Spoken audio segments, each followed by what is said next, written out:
Class next heading है minors and cofactors. अब यहीं से इंपॉर्टेंट मतलब डिटरमिनेंट टॉपिक में अब जो सीखना है वो यहीं से बेसिक सीखना है। तो हेडिंग है minors and cofactors of the elements. मैंने यहां पे क्लास हेडिंग डाली है किसकी, माइनर कोफैक्टर किसकी, एलिमेंट्स की।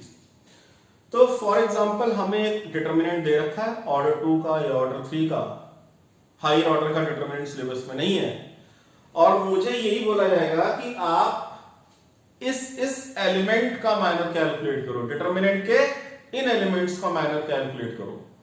हम ये नहीं बोलेंगे कि इस डिटरमिनेंट का माइनर कैलकुलेट करो, डिटरमिनेंट का माइनर नहीं होता, उनके एलिमेंट्स के माइनर होते हैं, उनके एलिमेंट्स के कोफैक्टर होते हैं। इसका मतलब ये हुआ अगर मैंने एक डिटरमिनेंट लिखा 2 क्रॉस 2 ऑर्डर का, तो इसमें नंबर ऑफ एलिमेंट्स कितने हैं, 4। नंबर ऑफ एलिमेंट्स है 4। तो जितने एलिमेंट्स होंगे उतने ही माइनर्स होंगे, और जितने माइनर होंगे उतने ही कोफैक्टर होंगे। तो सबसे पहली बात, माइनर्स के लिए सिंबल हम क्या इंडिकेट करेंगे, कैपिटल एम, और बेस में अगर मैं लिख दूं आई जे, तो ये रिप्रेजेंट करेगा minor of A I J. Class जैसा है माइनर एलिमेंट का होता है, तो अगर मैं कैपिटल एम के नीचे आई जे लिखूंगा तो इसका मतलब मैं किस एलिमेंट के माइनर की बात कर रहा हूं, ए आई जे एलिमेंट की बात कर रहा हूं। ए आई जे क्या रिप्रेजेंट करता है, जो ith रो और jth कॉलम को रिप्रेजेंट करता है। तो इसका मतलब ये हुआ कि एम आई जे तो माइनर ऑफ ए आई जे है। ये कैलकुलेशन कैसे करेंगे, आएगा कैसे, तो एक्चुअली में ये है क्या, minor of A I J is equal to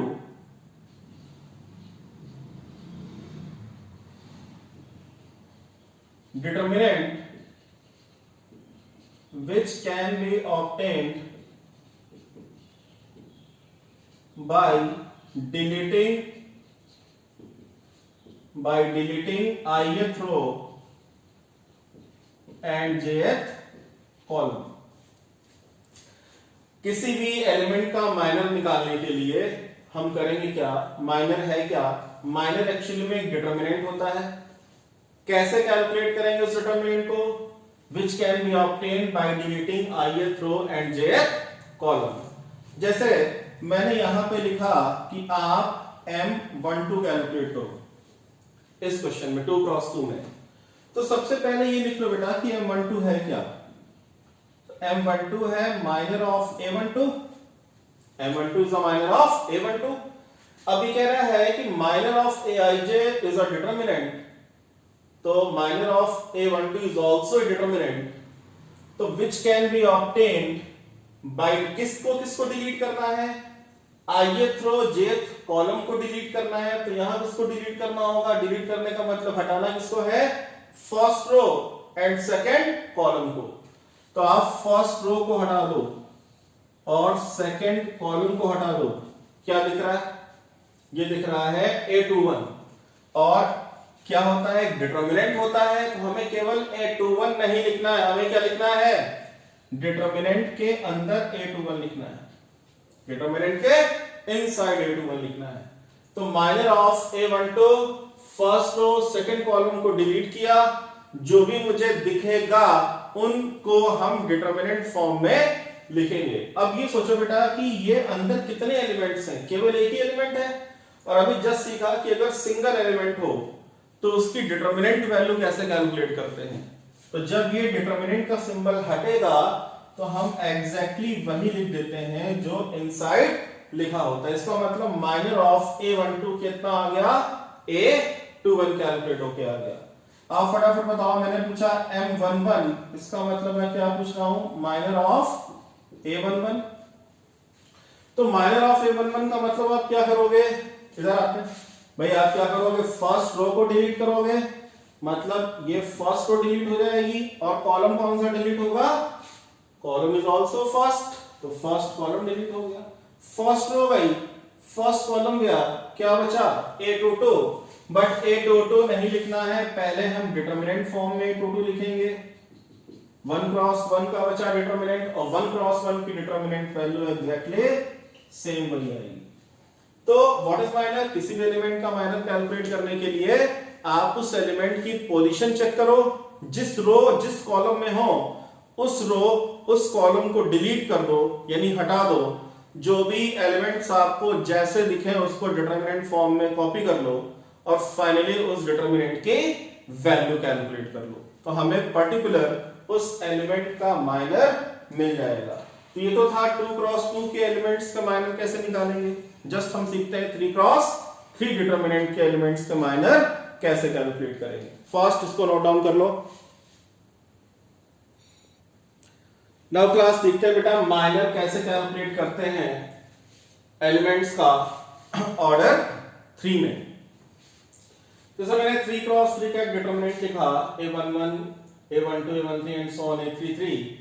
मैंने आपसे बोला M11 कैलकुलेट करो। जस्ट क्लास अभी हम लोगों ने सीखा कि M11 रिप्रेजेंट करेगा माइनर ऑफ A11 एलिमेंट। और कैलकुलेट कैसे करते हैं? जिस एलिमेंट का माइनर हो, A11 का माइनर है तो उस एलिमेंट के फ्रंट में जो भी रो है और जो कॉलम है उसको डिलीट कर दें। और ये बताया था जो भी आपको रिमेनिंग एलिमेंट्स दिखेंगे एज इट इज नहीं नोट करना है, डिटरमिनेंट में कॉपी करना है। तो हमने डिटरमिनेंट का सिंबल बनाया। भाई M11 का मतलब फर्स्ट रो फर्स्ट कॉलम के एलिमेंट्स का माइनर कैलकुलेट करेंगे, तो उसको डिलीट किया, क्या आया A22 A23 A32 A33 determinant form है। नाउ M23 का मतलब क्या हुआ क्लास? किस रो किस कॉलम को डिलीट करोगे? सेकंड रो को डिलीट करोगे, थर्ड कॉलम को डिलीट करोगे। तो इस रो को, दिस इज सेकंड रो, और ये कॉलम, ये रो और ये कॉलम गई, तो आपके पास बचा क्या? A11 A12 A11 A12 and A31 A32। बहुत इजी है क्लास माइनर कैलकुलेट करना। नाउ फाइनली M31 में एक और एग्जांपल दे देता हूं। मान लो हमें M31 कैलकुलेट करना हो तो आप किस रो को हटाओगे? थर्ड रो को हटाओगे और फर्स्ट कॉलम को हटाओगे। तो क्लास ये थर्ड रो हट जाएगी और फर्स्ट कॉलम हट जाएगा, तो आपके पास ये 4 एलिमेंट्स आएंगे। इनको डिटरमिनेंट फॉर्म में लिख लो। A12 A13 A22 A23। अब रही बात बेटा इसकी कैलकुलेशन करनी की, तो 2 क्रॉस 2 के डिटरमिनेंट की कैलकुलेशन क्या होगा? इनका प्रोडक्ट माइनस इनका प्रोडक्ट। मैं एक कैलकुलेशन दिखा रहा हूं। जैसे अगर मुझे ये कैलकुलेशन करनी हो तो मैं क्या करूंगा? A22 A33 फिर माइनस A23 A32, और फाइनली जब आप इसको इसमें से माइनस करोगे तो ultimately you will get also a unique number, तो आपको एक पर्टिकुलर नंबर मिल जाएगा। ऐसे हम इनको भी कैलकुलेशन कर सकते हैं। इतना कॉपी कर लो बेटा। तो ये थे माइनर्स 2 क्रॉस 2 के सीखे। माइनर्स एलिमेंट्स के हम कैसे निकालेंगे? 3 क्रॉस 3 के निकालेंगे। अब बेटा क्लास ये सीखेंगे कि हम कोफैक्टर कैसे कैलकुलेट करेंगे हर एक एलिमेंट का। तो सबसे पहले सिंबल। क्लास माइनर M से स्टार्ट होता है तो मैंने सिंबल कैपिटल M लिया। कोफैक्टर C से स्टार्ट होता है तो हम सिंबल C लेंगे। बुक्स में, कुछ बुक्स में कोफैक्टर के लिए सिंबल C यूज किया गया है, कैपिटल C, या कुछ बुक में सिंबल कैपिटल A भी यूज किया गया है। मतलब AIJ, capital AIJ is a cofactor of element AIJ। भाई कन्वीनियंटली ये है कि माइनर M से है M लिखो, कोफैक्टर C से है तो C लिखो, बट ये पता होना चाहिए कि कैपिटल AIJ भी सिंबल कोफैक्टर के लिए यूज करते हैं। तो CIJ क्या रिप्रेजेंट करता है? CIJ है cofactor of AIJ, cofactor of AIJ। बस इतना सीखना है। बेसिकली माइनर निकालना आना चाहिए। माइनर अगर आपने कैलकुलेट करना सीख लिया तो फैक्टर निकालने में बहुत ज्यादा कैलकुलेशन नहीं करनी है, हमें केवल एक रिलेशन सीखनी है।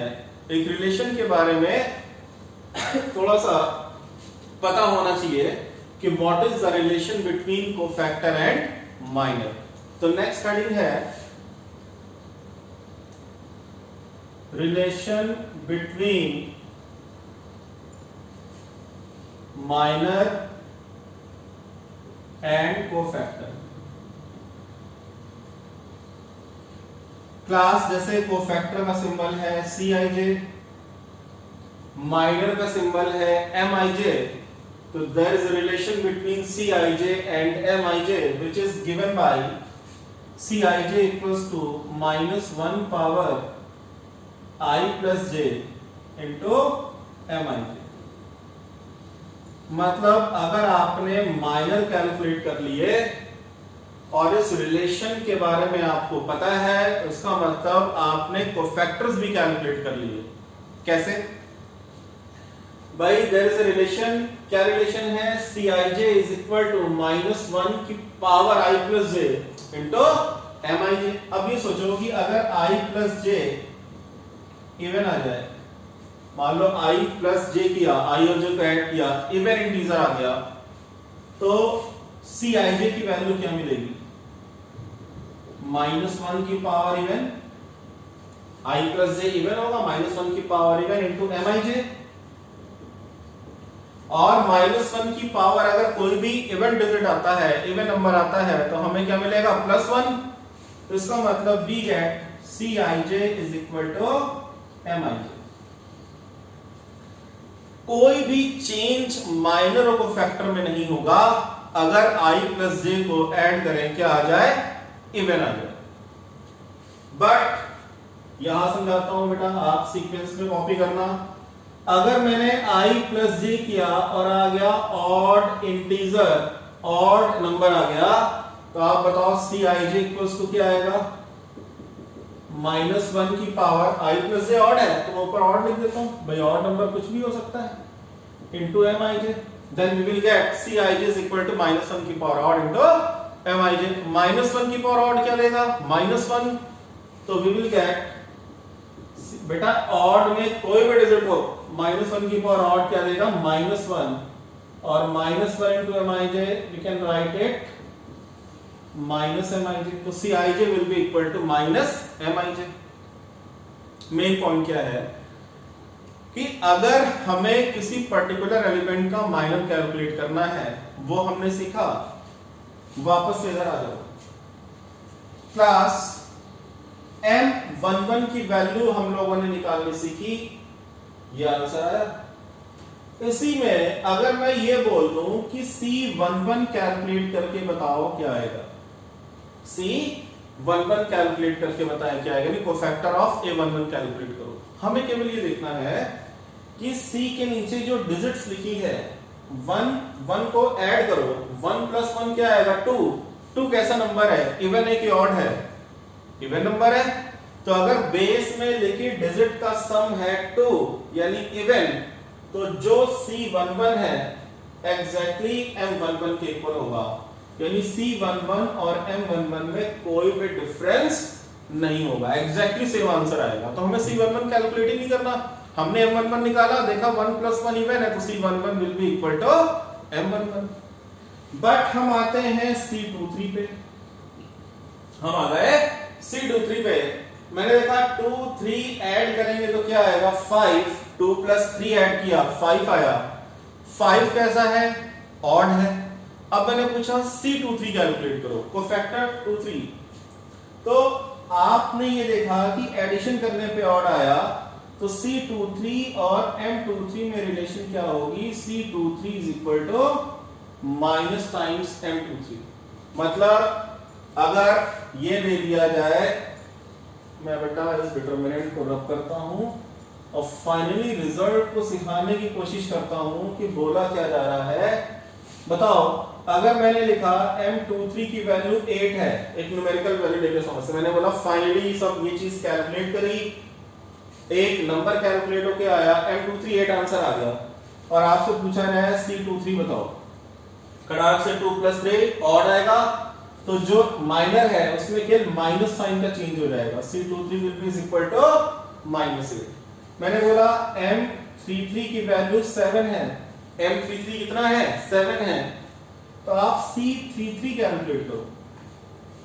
तो 3 + 3 = 6 और 6 कैसा है इवन है, तो जो C33 वही M33 या जो M33 वही C33, क्या आंसर आएगा 7 आएगा।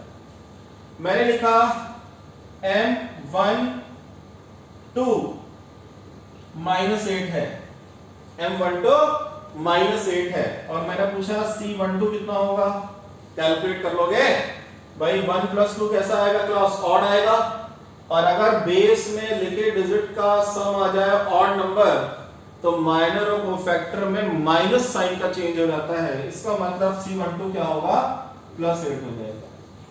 तो इसका मतलब माइनर को फैक्टर में माइनस निकालना आना चाहिए, और relation between minor and cofactor पता होनी चाहिए, then you can calculate very easily minor of desired element या cofactor of desired elements of a given determinant, और you can say a given matrix of order 2 × 2 or order 3 × 3 of the elements of square matrix.